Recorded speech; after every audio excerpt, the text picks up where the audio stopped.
Ton message m'a vraiment fait, m'a touché. Et merci pour ton partage. Merci pour ce témoignage. Mais aussi, je vais te dire, je vais te donner ce mot d'encouragement. Et aussi à toute personne qui est sur le point, qui pense qu'il est sur le point d'abandonner, que c'est difficile, que c'est compliqué. Je vais te dire que vraiment, marcher dans la foi, c'est pas facile. Faire confiance à la volonté de Dieu, c'est pas facile. Attendre surtout, c'est pas facile. C'est très difficile. Mais c'est facile lorsqu'on sait sur qui on compte. C'est facile lorsqu'on sait que toute chose concourt à notre bien. C'est facile lorsqu'on sait que celui qui veille sur nous ne dort ni ne sommeille. C'est facile lorsqu'on sait que celui qui est en nous est beaucoup plus fort que celui qui est dans le monde. Je sais que c'est trop de paroles par rapport à ta situation, par rapport à comment tu te sens en ce moment. Mais je vais te dire, prends courage. Pourquoi? Parce que Galates chapitre 6, verset 9 nous dit, « Ne nous lassons pas de faire le bien, car nous moissonnerons autant convenable si nous ne nous relâchons pas. » Ainsi donc, pendant que nous en avons l'occasion, pratiquons le bien envers tous et surtout envers les frères en la foi. Dieu t'aime. Et parce que Dieu t'aime, il a un projet bien précis pour toi. Alors, comment ça marche dans la foi?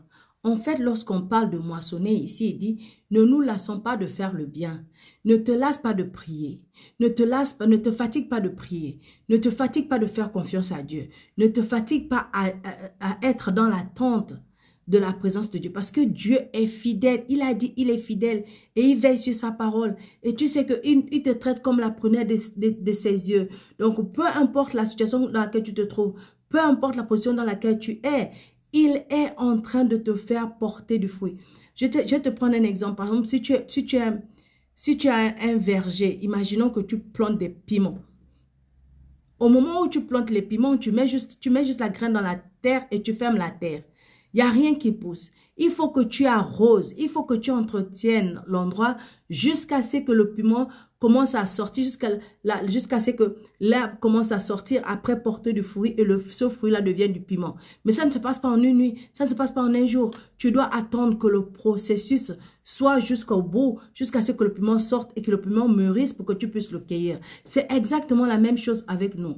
Lorsque tu es en train de prier, que tu remets la chose entre les mains de Dieu, il y a le moment de planter la parole de Dieu, mais aussi il faut attendre. Mais ce temps d'attente-là, c'est ça qui nous décourage. Parce qu'on ne sait pas ce que Dieu va faire, on ne sait pas quand Dieu va le faire et on ne sait même pas comment Dieu va le faire. Et parce qu'on ne sait pas comment, on se décourage. Mais je vais te dire, prends courage parce que ta moisson arrive.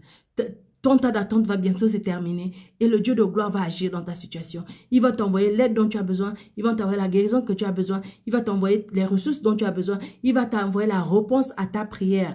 Parce que pendant que tu es en train d'attendre, les racines étaient en train de pousser. Maintenant que les racines ont poussé, que la fleur est sortie, que la graine, que le fruit est sorti, maintenant il est mûr, tu vas le cueillir, tu vas moissonner. Et lorsque tu vas moissonner, Dieu donne toujours au-delà de tout ce que nous pouvons penser et imaginer. Donc s'il te plaît, reste dans cette certitude que lorsque Dieu va te bénir, ce sera à la hauteur, ce sera au-delà de tes attentes. Et tu seras béni pour être une bénédiction. Alors reçois ta bénédiction et sois fortifié. Shalom.